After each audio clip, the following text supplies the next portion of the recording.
It has happened at long last. After 2 years, 8 months, and 5 days since Mudrock was released on CN, Sarkazknights has finally acquired a new 6-star, the Besieger Sniper from Sami, Typhon.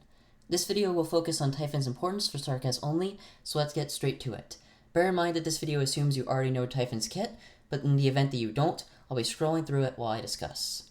As of July of 2023, Sarkazknights has 6 main weaknesses. These are poor DP generation, excluding Enos, coupled with high DP costs, low block count, uneven class distribution, i.e. no supporters or specialists, only one vanguard and one defender, a non-healable defender at that, low single target physical damage, especially against high defense enemies, and mediocre anti-air. You might already see where I'm going with this. Typhon, by virtue of being a besieger, has extremely high damage against enemies with high defense. Her first talent lets her shred them like butter, up to a whopping 60% defense ignore with Module X level 3. This is identical to Rosa, but unlike Rosa, Typhon's talent applies to low weight enemies as well. This is huge for anti-air, as the majority of aerial enemies are 0 or 1 weight. It's also great for cleaning up fodder, especially with Typhon's high base attack and the extra burst from her second talent. Then there's Typhon's damage against heavyweights. Typhon, when compared to Rosa, is catered more towards DPS.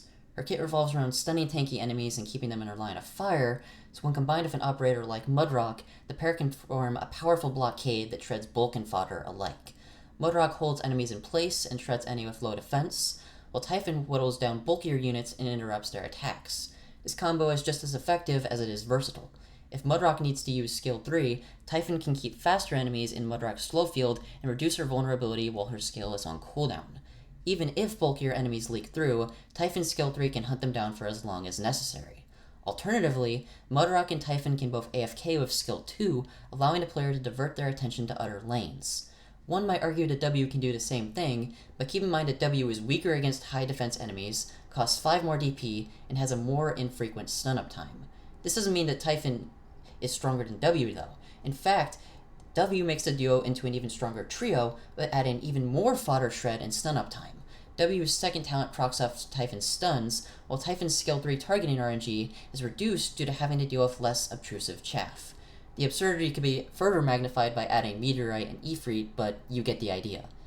Typhon is, simply put, a solid asset for Sarkazknights. Her contributions are fairly straightforward. She supplements anti-air, makes short work of enemies of high defense, and complements both Mudrock and W's strengths, all while being relatively cheap at 22 DP.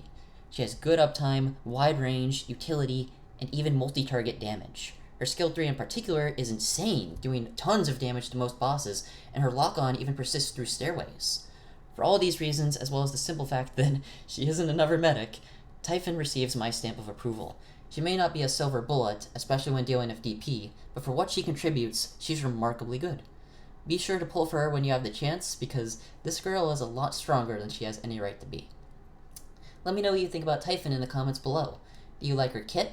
How do you feel about her personality and design? Does she feel too much like a KLB lookalike, or is there enough here that stands out? What other ways do you see her being used in Sarkazknights, or in other niches like Sniper Knights? Feel free to discuss all that and more. I've been Shinoda, and I'll see you all next time. ドクター